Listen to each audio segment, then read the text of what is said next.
오늘 말씀의 첫 구절입니다. 사람마다 두려워하는데 사도들로 말미암아 기사와 표적이 많이 나타나니. 감사합니다. 자, 사도행전 2장의 배경은 오순절날 성령이 임한 사건입니다.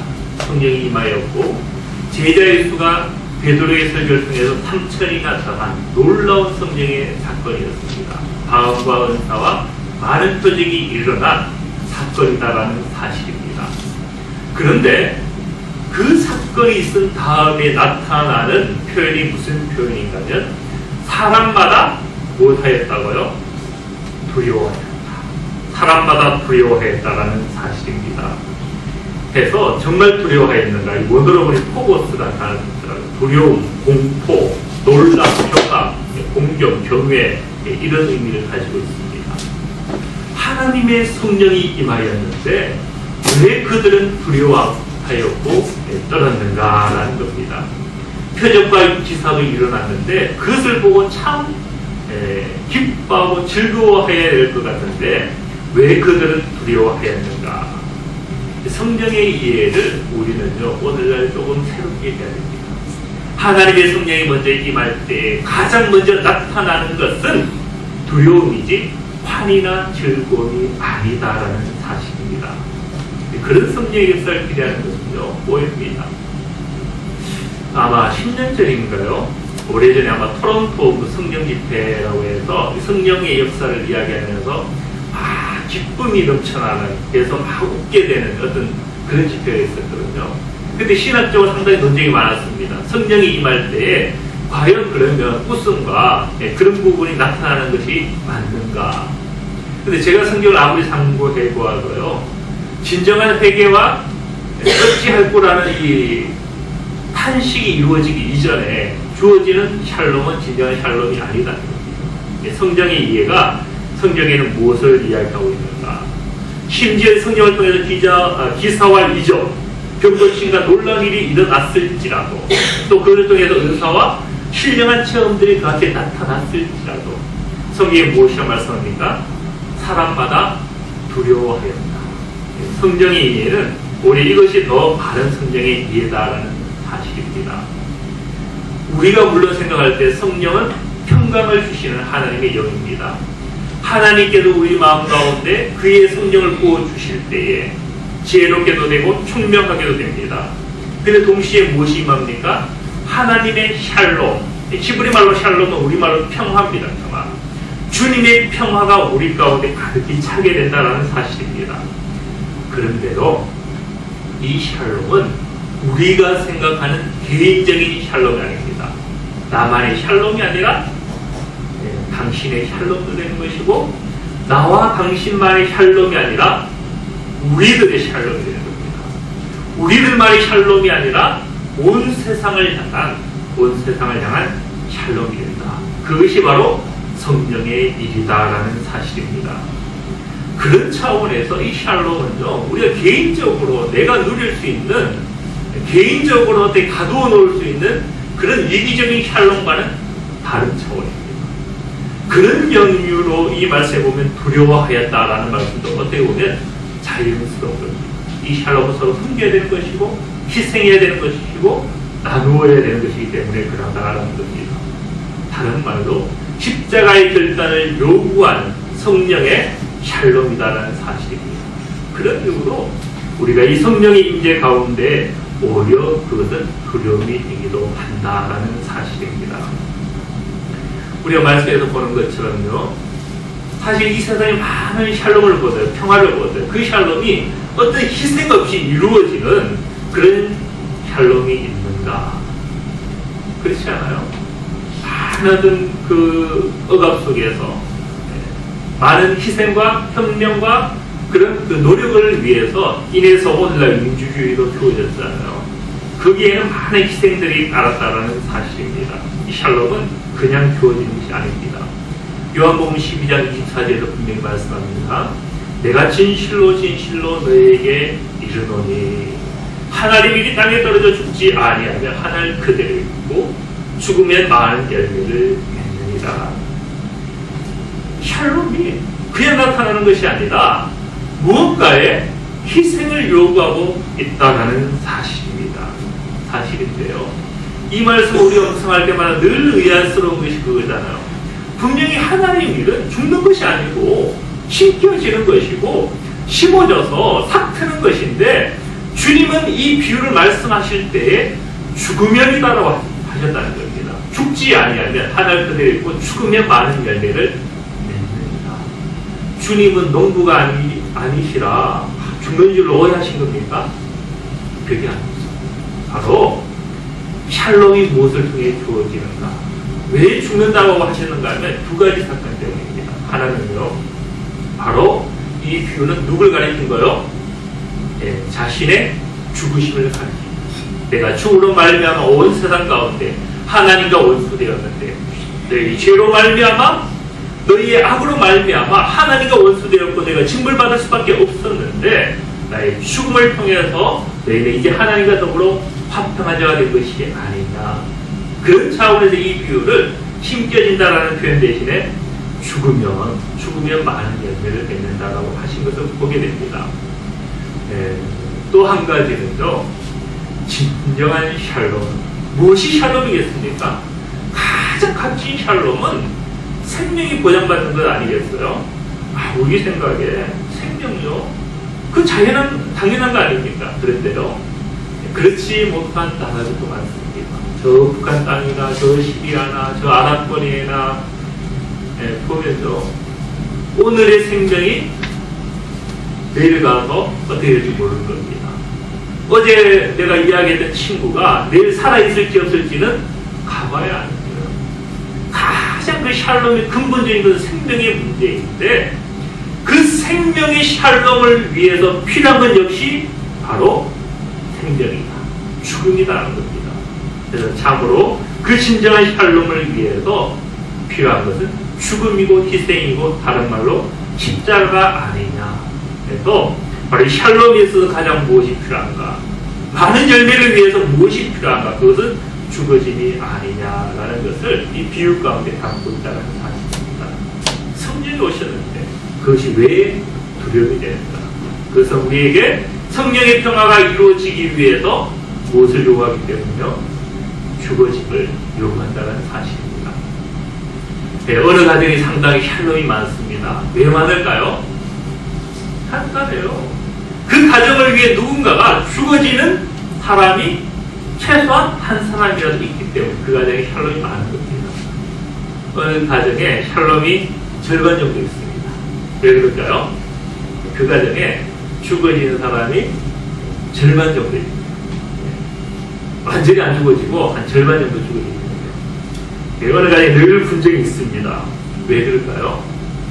죽어지지 않아요. 한 사람을 죽어지게 되는데 죽어지지 않을 때 분쟁이 있을 수밖에 없다는 사실입니다. 주님께서 이 말씀을 하시면서 왜 죽으면이다라고 말씀하셨는가? 이 하나님의 나라는 이거 없이는 이루어질 수 없기 때문입니다. 성령이 임재하였습니다. 샬롬의 평강을 주는 하나님의 성령이 우리 가운데 찾아오실 때 왜 두려움이 임합니까? 우리 개인의 샬롬이 아닌 거예요. 이 샬롬은 우리의 샬롬이 되기 위해서 바로 우리의 희생, 우리의 섬김을 요구하기 때문에 그러하다는 사실입니다. 지극히 높은 곳에서 하나님께 영광이요 땅에서는 기뻐하심을 입은 사람들 중에 평화로다. 주님이 오셨을 때 그것은 평화였습니다. 그러나 그것이 주님에게는 죽어짐을 요구하는 십자가였다라는 사실입니다. 성령이 오심과 주님의 오심이 틀립니까? 성령님의 별명이 이때 있죠? 그리스도의 영, 주님의 영입니다. 그런 까닭에 주님이 오셨을 때에 이루어지는 것, 성령이 오셨을 때 이루어지는 것도 다른 것이 아니라 십자가다라는 사실입니다. 이 해석이 지나치지 않은 것은요, 주님이 하신 말씀을 통해서 분명히 나타납니다. 마태복음 10장 34절에 분명히 말씀하셨죠. 내가 세상에 화평을 주러 온 줄로 생각지 말라. 화평이 아니요 검을 주러 왔노라. 주님이 분명히 화평 주러 오셨습니다. 오셨는데 왜 이 말씀을 하셨는가? 화평에만 너희들이 머물러 있을 것이 아니다. 너희 개인의 구원과 만족으로 너희들이 있을 것이 아니다. 내가 너희를 위해 죽어진 것처럼 너희가 여전히 아직도 죽어져 있는 형제를 위해서 너희는 죽어져야 될 것이고, 그런 차원에서 너희의 양심과 너희의 육신을 찌르는 검이 될 수도 있다. 내가 오면 너희 검을 요구하는 것이 될 수도 있다라는 사실입니다. 그래서 우리가 이 말씀을 계속 묵상하다 보면요, 이 말씀을 34절, 10장 34절에 말씀하셨는데 38절에 보면 이와 같이 말씀합니다. 또 자기 십자가를 지고 나를 쫓지 아니하는 자는 내게 합당치 아니하니라. 즉 주님께서 수수께끼 하신 것이 아니라 우리 34절만 묵상할 때는 주님 말씀 너무 어려워. 왜 화평이 아니고 금을 주러 왔다고 하셨을까? 답이 어디 있어요? 조금만 더 읽으면 나오는 거예요. 바로 그것은 무엇인가? 너희도 내가 너희를 위한 십자가를 진 것처럼 너희도 나의 십자가, 너희도 자기 십자가를 지고 나를 쫓아야 할 것이 아니냐. 그런 이유로 내가 오는 것은 오히려 너희들에게 겁을 주러 온 것이 아니냐. 이 말씀을 보면요, 병행고질이 있습니다. 누가 보면 잘 나타나는데요. 이 말씀을 신천지들이 이상하게 해석을 하죠. 사실 이상한 것이 아니고 은혜는 돼요. 그 말씀이 무슨 해석인가 하면 누가복음 12장 49절 이렇게 해석합니다. 내가 불을 땅에 던지러 왔노니 이 불이 이미 붙었으면 내가 무엇을 원하리요. 이 불을 무엇으로 해석하는가 하면 말씀을 해석합니다. 내가 말씀을 주러 왔는데 이 불이 그들이 마음에 받지 아니하고 죽지 않았다는 겁니다. 네. 붙었으면 얼마나 좋을까? 말씀을 받았으면 얼마나 좋을까? 그런데 너희가 원치 아니하였다. 그래서 누굴 보냈다고요? 이만희 씨를 보냈다. 그렇게 해석을 하는 겁니다. 제가 신천지 성도님들이 저한테 그 신분을 밝히지 않고 이 질문을 했더라고요. 49절 의미가 무엇이냐고. 제가 해석을 해서 그게 아니다. 여기서 말하는 불은 십자가의 요청이다. 십자가의 부름이다라는 겁니다. 이 말씀의 병행구절이 바로 조금 전에 본 마태복음 10장과 같은 겁니다. 이 말씀 가만히 묵상해 보면요, 50절 보세요. 나의 받을 세례가 있으니 그것이 이루어지기까지 나의 답답함이 어떠하게 되냐. 자, 이 받을 세례는 십자가잖아요. 주님께 제자들이 분명히 말씀하셨죠. 너희가 나의 받는 세례를 받을 수 있느냐. 십자가를 앞두고 제자들이 요청한 거예요. 네, 바로 받을 세례 십자가를 뜻합니다. 그래도 51절에 무엇이 말씀하셨습니까? 조금 전에 묵상했던 마태복음 10장의 말씀과 같은 말씀이죠. 내가 세상에 화평을 주려고 온 줄로 생각하느냐. 아니냐. 내가 너에게 이전에 아니다. 도리어 분쟁하게 하려 합니다. 십자가는요, 분쟁입니다. 십자가는 우리가 생각하는 그 화평이 아니다는 겁니다. 그런 차원의 이 49절의 말씀은 내가 너희에게 마치 불을 던진 것 같이 십자가의 요청을 하러 온 것이 아니냐. 그러나 너희가 원하지 아니하였고, 또 주님이 왜 답답했겠어요? 주님도 아직 이 십자가를 완성하지 않았습니다. 그래서 주님도 마찬가지예요. 주님도 이 십자가 앞에서 두려움과 주저함이 여전히 있었다는 겁니다. 그래서 나의 답답함이 어떠하게 되냐. 겟세마네 동산에서도 얼마나 답답해하시고 얼마나 힘들어했습니까? 이 말씀은 십자가에 대한 요청이다라는 사실입니다. 주님은 우리 샬롬을 주러 오셨습니다. 그러나 그 샬롬, 우리 개인의 샬롬을 머무르는 것이 아니기 때문에 동시에 그것은 십자가의 부름이고 요청이고 그런 차원에서 찌르는 칼과 같다라는 사실입니다.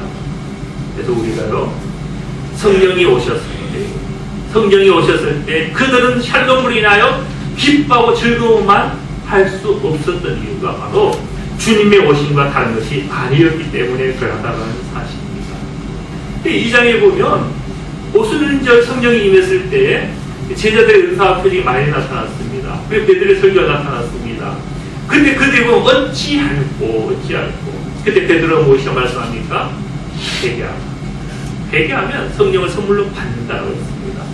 근데 가만히 보면 어찌할꼬 할 때 이미 하나님의 성령의 감동이 있었던 거예요. 그것 없이는 회개가 일어날 수 없거든요. 그래서 하나님의 성령의 인치신 가운데 나타난 것은 어찌할꼬였지 환희와 그런 희열과 기쁨이 아니었던 겁니다. 그래서 우리가 이 성령의 이해를 오늘날 조금 더 진지하게 이해할 필요가 있습니다. 주님께서 오셨을 때 베드로의 태도를 잘 아시잖아요. 그 당시에는 주님인지 분명히 몰랐습니다. 그렇다면 하나님께서 밤새도록 내가 수고를 했습니다. 밤새도록 그물을 던졌습니다. 애쓰고했었는데 얻은 것이 하나도 없었던 겁니다. 그런데 마치 엘리야와 같은 어떤 위대한 선지자를 내게 보내주셔서 한번 그물을 던졌더니 가득히 참이 되었습니다. 그러면 우리 생각에 얼마나 기쁘겠어요. 근데 베드로가 기뻐했어요? 주여 나를 떠나소서. 주여 나를 떠나소서. 나는 죄인이로소이다. 주님 앞에 놓이는 것은 그와 같은 겁니다. 성령 앞에 놓이는 것은요, 나의 죄성을 발견하는 거예요. 그런 이유로 그들이 두려워하였다라는 사실입니다. 우리가 그 성경을 더 묵상해 보면요, 구약에도 마찬가지였습니다. 이 수냄 여인 다 아시죠? 엘리야가 그에게 보내셨잖아요. 근데 이 여인이 아들이 죽었을 때 이 고백을 한 겁니다. 여인이 엘리야에게 이르되 하나님의 사람이여 당신 나와 더불어 무슨 상관이 있기로 내 죄를 생각나게 하고 또 내 아들 죽게 하려고 내게 오셨나이까. 엘리야가 이 아들 죽게 하기 위해서 온 겁니까?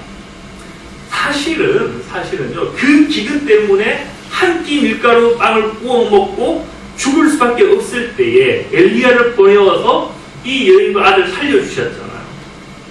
네, 그래서 기근을 다 벗어나기까지 하나님께 돌보셨다는 사실입니다. 그런데 어느 날 이 아이가 덥석 죽었을 때 이 여인이 엘리야에게 하나님 하는 고백이 이겁니다. 당신이 나와 무슨 상관이 있기에 내 죄를 생각나게 하고 또 내 아들 죽게 했느냐. 이 아들 죽은 것하고 사실 엘리야는 상관이 없습니다. 그런데 엘리야가 그 여인이 이 엘리야를 볼 때에 느꼈던 게 무엇이었는가 여기서 보면 알 수 있습니다. 내 죄를 무엇하겠다고요? 생각나게 합니다.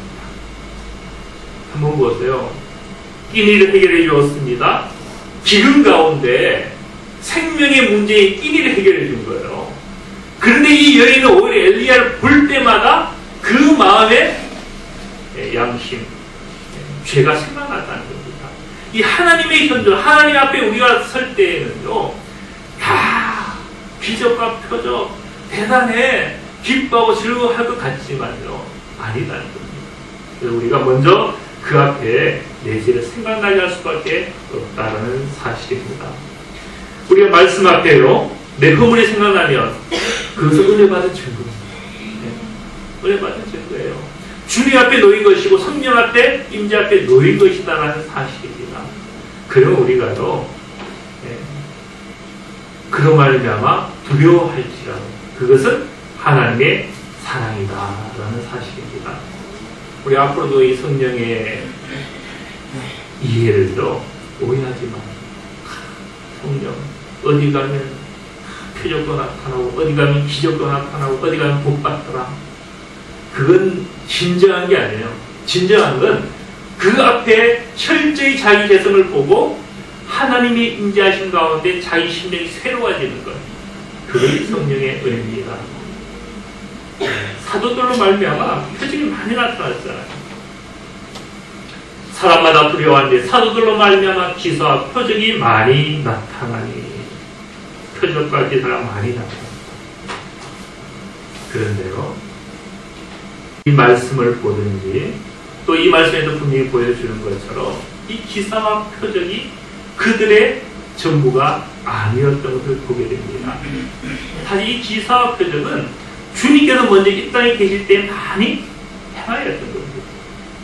행하였던 것이고 오늘 이 성령을 통해서 다시 나타났다라는 사실입니다. 우리 성령의 임재하신 가운데 진정으로 우리가 사모하고 찾고 회복할 것들이 있습니다. 그것은 이 모든 걸 통하여서 무엇을 붙잡는가? 오직 예수를 우리는 사실 붙잡아야 되는 거예요. 만약에 이들이 오직 예수가 아니었고 오직 성령의 임재하심과 그 부으심과 그 안에 있는 임재하심이 아니라 기사와 표적만을 보았으면요, 두려워함이 수반될 수 없습니다. 다른 것들, 자랑과 이런 것들이 더 앞섰을 것이다라는 사실입니다. 그래서 우리가 이제 신학 왔습니다만 이 사도행전 2장을 보면요, 사도 바울도 베드로도 마찬가지입니다. 이 성령이 임하였을 때 처음에는 이것은 구약의 예언의 성취다. 그리고 요엘서를 말씀하죠. 그리고 나서 곧바로 무엇을 선포했는가 하면 예수님이 죽으심과 부활을 선포했는 것을 보게 됩니다. 성령이 임재하신 가운데 우리는 잘못하면 그의 은사들, 어떤 신령한 것들, 이것을 많이 자랑할 수가 있습니다. 그것은요, 오순절 성령을 통해서 보여지는 표적도 아니었고 기사도 아니었습니다. 진정한 표적과 기사는 한 영혼이 변하여서 새 사람 되는 것이고 그 말씀 앞에 두려워하고 떠는 것이 바로 진정한 표적과 기사였다라는 사실입니다. 이것이 우리가 참으로 사모해야 될 성령입니다. 우리가 참으로 작년에도 올해에도 하나님의 지혜의 영이 부어지는 것, 그래서 우리 몸과 마음이 하나 되는 것 얼마나 많이 묵상했습니까? 그 하나님의 영이 우리에게 부어질 때에 우리의 생각하는 것과 행하는 것이 하나가 됩니다. 그것은요, 무엇을 통해서요? 참으로 임재하심 앞에 두려움을 느끼고 경외함을 통해서 이루어진다는 사실입니다. 결국은 이 44절과 45절 보세요. 믿는 사람마다 다 함께해서 모든 물건을 서로 통용하고 또 재산과 소유를 팔아 각 사람의 필요를 따라 나누어주며 이 일이 어떻게 있을 수 있는가? 어떻게 있을 수 있는가? 바로 만약에 성령을 통해서요, 어떤 화물경과 신비한 것, 그것에 머물러 있었다면 이런 역사는 나타나지 않습니다. 베드로가 주님이 변화산에 올랐을 때 한 고백이 있죠. 여기 있는 것이 좋사. 개인의 샬롬이었어요. 개인의 샬롬. 개인의 만족이었습니다. 내가 무슨 은사를 받았다.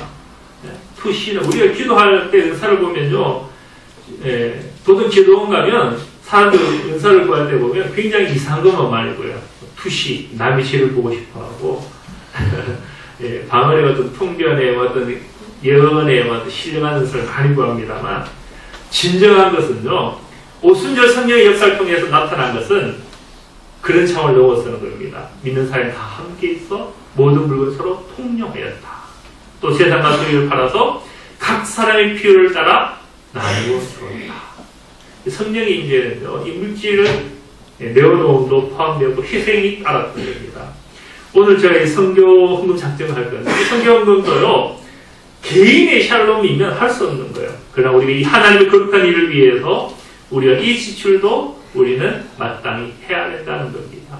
그래서 우리가 이 하나님의 거룩한 일 가운데 나도 쓰임받고 또 버려진 우리 이순자 목사님, 김혜재 목사님, 하나님이 때가 되면요 또 붙여도 주십니다. 그때는 우리가 속한 게 아니에요.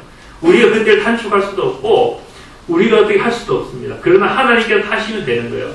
지금 우리가 할 일은 돕는 겁니다. 함께하는 겁니다.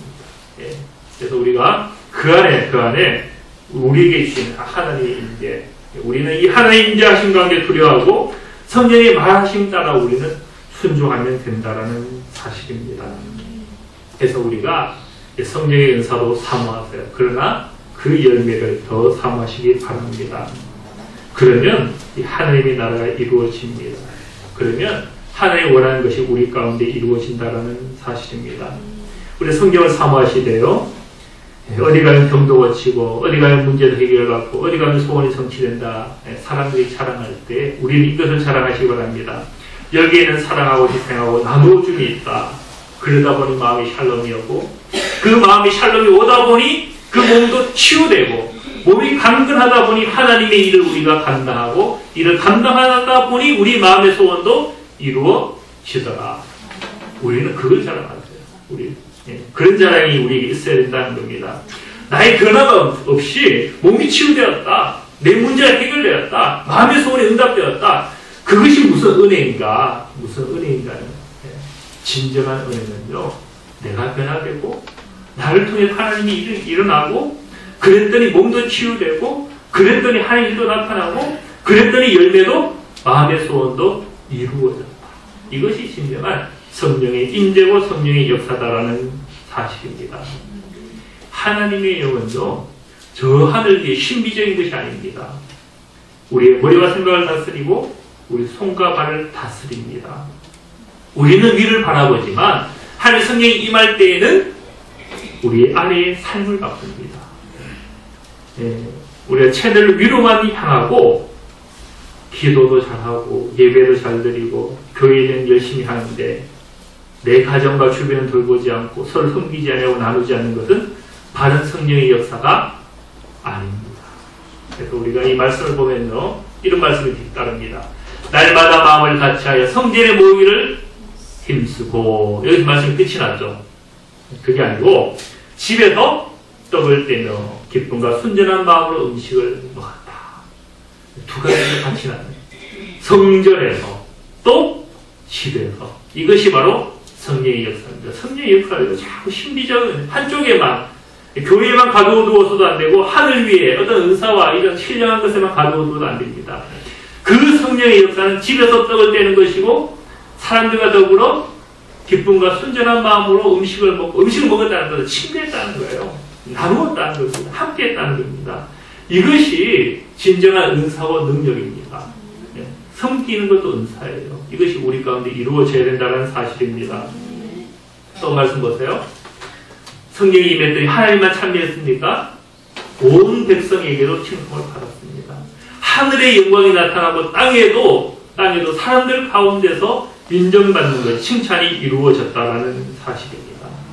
이 성령의 역사는 자꾸 어떤 위에 한쪽에만 가두어두는 그런 역사가 아니다라는 겁니다. 그래서 우리가 이 하나님의 성령의 역사가 신령한 것도 이루시되 우리 온 삶 가운데 우리 손과 발을 움직여서 또 우리 몸과 마음을 다스려서 이것을 섬기고 희생하고 그 십자가에 요구하는 것이 이루어지는 것, 그것이 바로 하나님의 일이다라는 사실입니다. 그럴 때에 주께서 무엇을요? 구원받는 사람을 날마다 더하게 하십니다. 이런 성령의 역사. 우리가 이런 얘기 할 수 있잖아요. 제가 병 고치는 은사가 있어서 다 고쳤어요. 그럼 교회 확 부으면 소문 나고 그러면 좋겠죠. 저도 그러면 좋을 것 같아요. 근데 하나님이 안 그렇게 하시죠. 왜 그렇게 하실까요? 하나님의 나라는요, 그걸 통해서 이루어지지만 우리의 손과 발에 먼저 내 자신이 변하고 우리의 성령과 우리 십자가의 순종함을 통하여서 확장되는 그런 나라, 그것이 더 성령의 은사하고 본질입니다. 우리 이것을 붙잡으셔야 됩니다. 저도 성령의 많은 은사를 사실 사모합니다. 또 그것을 경험했습니다. 기도 모임 있을 때 했죠. 근데 하나님께 주셨던 이런 그 체험들은요, 놀라운 것이었습니다. 이 성경에 기록된 것을 넘어서는 많은 다양한 은사들이 있다는 걸 그때 알았습니다. 우리가 보통 은사의 범위를 방언과 통역과 예언과 예언도로 이야기하잖아요. 근데 굉장히 상당한 다양한 은사들이 있는 걸 알았습니다. 그러나 그것들은 본질이 아닙니다.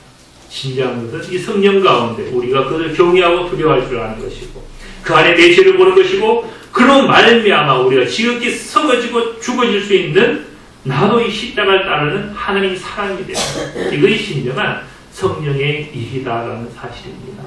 그래서 우리가 이 하나님의 거룩한 일에 성교는 따로 하고 우리는 따로 있고 그게 아닙니다. 성교와 우리는 하나인 것이고 하나님의 일과 우리는 구분되지 않습니다. 우리는 살아가고 지금 우리 주어진 조건 가운데 우리가 최선을 다하다 보면 하나님께 원하실 때 원하시는 방법으로 또 다른 일도 이루어진다는 사실입니다. 그래서 우리가 이 거룩한 일에 서로 작정하고 또 참여하고 나타내고 섬기는 그런 귀한 은혜가 우리 가운데 있으시길 소망합니다. 예, 우리 선교 작정서를 한번 받으시고 예, 뒤에 볼펜이 있는데요. 볼펜도 좀 손 드시는 분 나눠주시기 바랍니다. 예,